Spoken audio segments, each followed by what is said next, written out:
Hello 大家 Hello 欢迎收看三人信箱。这个主题已经好久没有出现过了，对不对？好久没回到这个单元了，其实我蛮喜欢这个单元。这个单元都可以聊聊我们的想法，或是聊到我们的价值观。对，听一些大家分享他们有趣的故事或遇到的困扰。那我们今天就来继续回答大家的投稿吧。对，好，请看问题。第一个，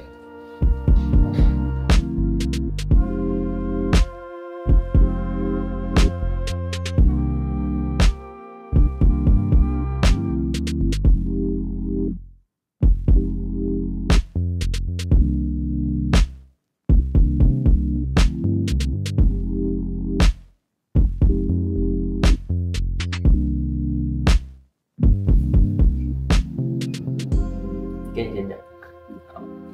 我觉得我自己也不是一个很常跟家人分享自己心里想法的。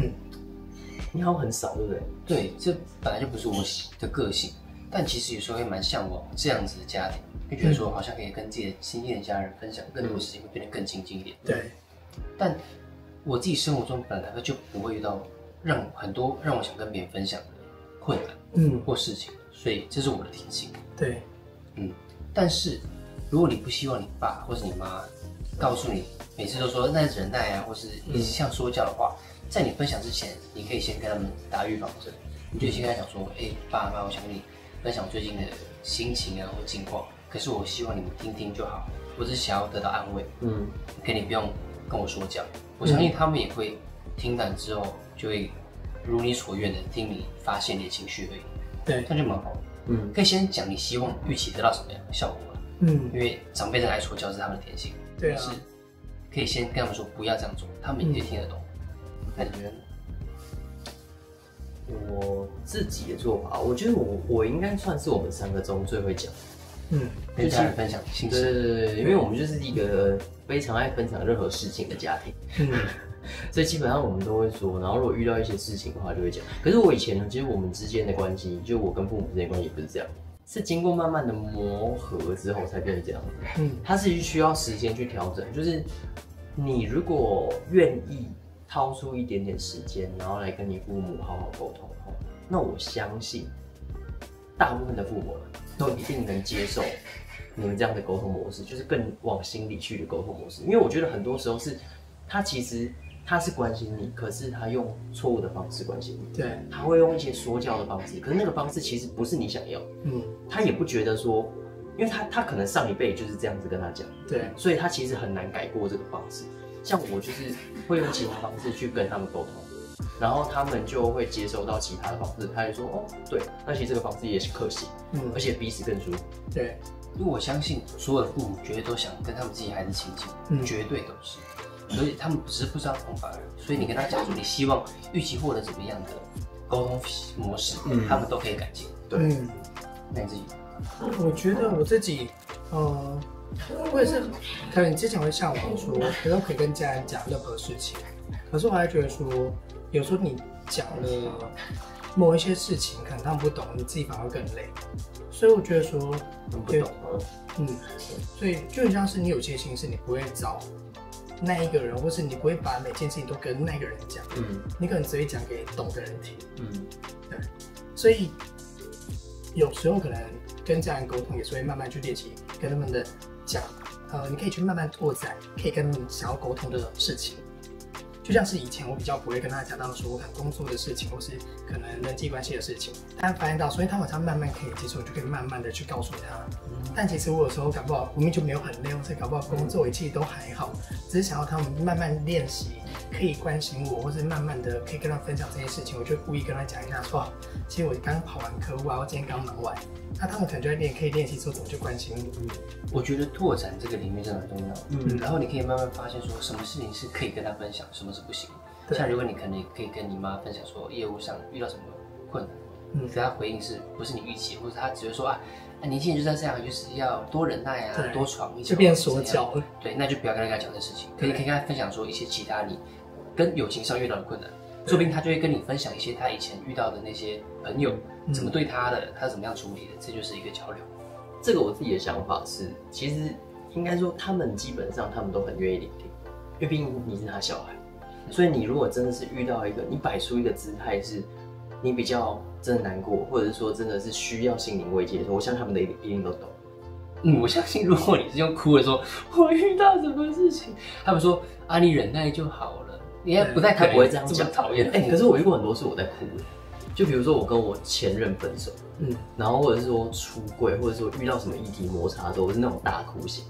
可是在你爸妈面前，对啊，就大哭啊，然后大哭完之后，我发觉是感情是好的，因为他就知道说，其实你可以很真实的展现情绪。对，这件事情我觉得就很棒，因为你有时候你不知道说你彼此，你知道有些父母跟小孩关系又不好，是他们会有一种一个在高一个在低的姿态关系。可是我跟我家人其实相处一直以来都不是这样，其实我们两个都可以互相，两方都可以互相去讲说彼此的。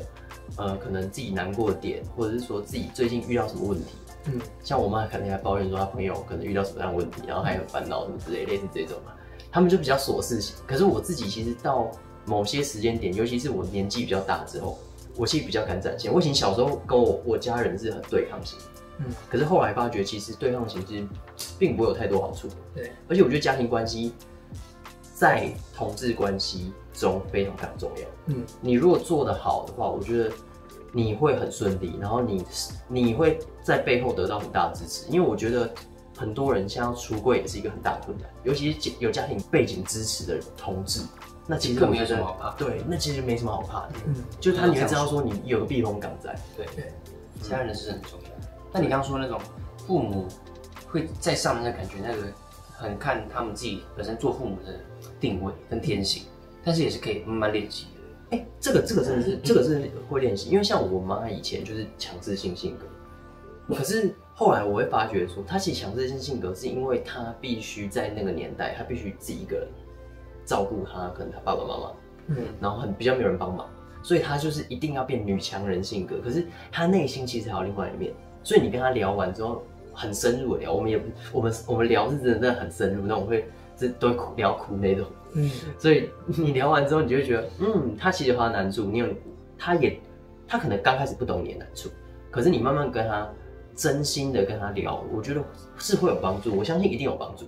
他的那一面就慢慢被带出来了，对，然后这样沟通的模式就越来越好。还有另外一个点是年纪大，年纪越大，看开了，那种看开或是心会变软，真的有差，会差，年纪真的有差。因为我遇过很多我朋友父母是以前超级无敌严格，然后到一定的时间点他就管他了，就是想开，或者是他生了一场大病。因为我妈也生了一场大病之后，我觉得她看了很多事情。没有，我觉得某一方面可能是他们的，就算年纪大之后，其实他们交友圈很重要。他们交友圈其实就像是我们一样，我们旁边的你身边的朋友。他们可能告诉你他们的发生的事情，或是他们的价值观，对，其实会拓展他们的视野。他们或许会觉得，原来他们的儿子也是同性恋，或是他们儿子也是这么多元开放的关系，所以他们就会觉得，好像这没有什么。对，然后我这个应该有讲过吧，因为是我妈会觉得更加的开明，是因为我的干姐姐她女儿也是，就是另外一半也是女性，对啊，所以就是。他就有没差，然后他们现在也是可以聊啊。然后像我干姐来，还看到奏学说怎样，你们两个怎样也是这样。所以我说也是多鼓励家长他们多走出去外面，或是多出去玩，其实多认识朋友，其实也会拓展到他们的视野。对啊，所以希望这样的回答帮助到你，也希望你跟你家人关系可以越来越亲近，然后分享你想分享的心事。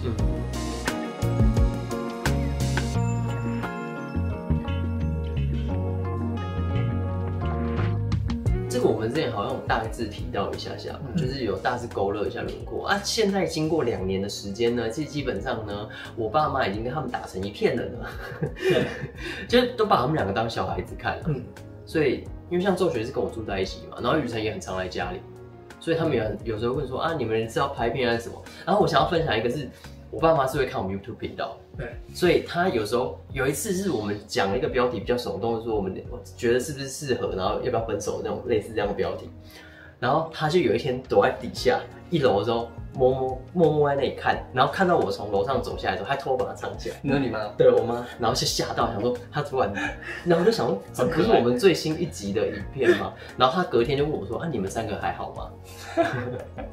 就是他会担心，然后他也会看我们的影片，然后社群动态，所以我爸妈其实都是非常非常开放的，就是现在基本上没有什么太大的问题阻碍。他很常会问我们说，我们3个最近关系好不好？然后，最近可能遇到什么问题？对啊，类似这样子，都对我们很好。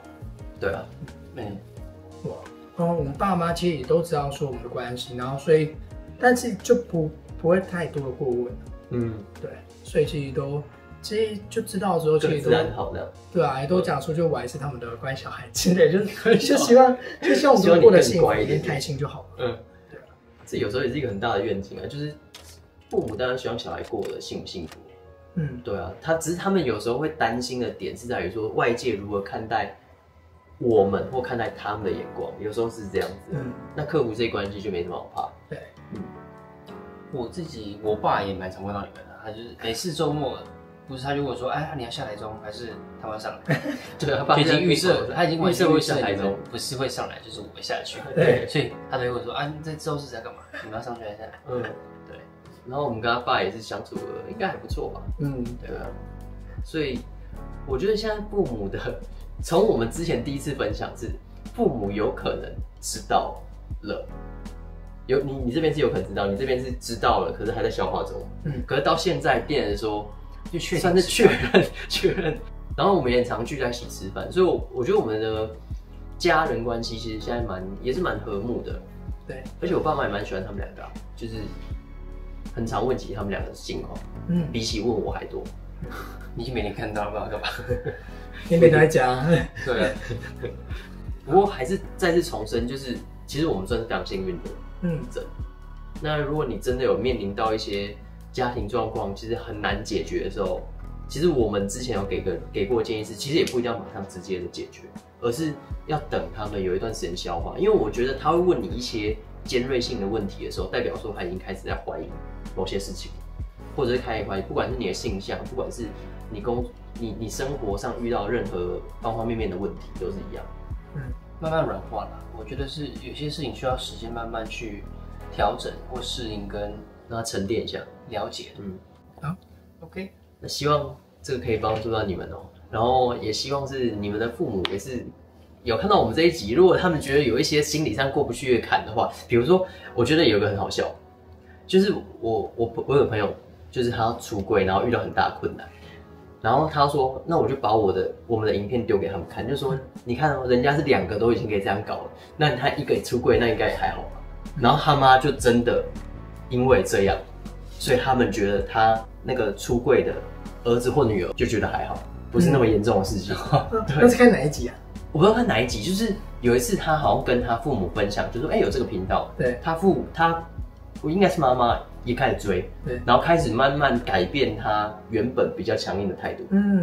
这很好，所以我觉得是听得好感动。对，可是我们也不是说要矫正父母什么事情，而是希望说让他们看到其实有很多不同多元的面向，可以让他们去接受。然后其实我们的父母其实也做了，我觉得一个不错的榜样，是说我们3个在一起也没有不会因为这样子他们就过得很不开心，或者是说他们在生活上就会遭遇到很多外来的眼光的压力。对啊，可能有遭遇到，可是我觉得对他们而言不是一件大事。对，是我觉得大家都把这个心态想得太可怕了，然后大家以为自己有多重要，或者自己的儿子的故事有多重要。对，但是你跟一个邻居讲，其实那边没有这么多人在乎你的儿子现在是同性恋还是不是。可是他们就是因为会觉得外界都会觉得他们怎么样，但真的还好。我爸妈就真的跟邻居讲，然后变成说那邻居来咨询我说，我们的频道的 YouTube 频道到底要如何经营？对，然后我就必须花时间去教我们的邻居如何经营 YouTube 频道。然后他邻居看到我们的主题之后，因为他是邻居是小孩，对，然后是他妈妈来拜托我爸。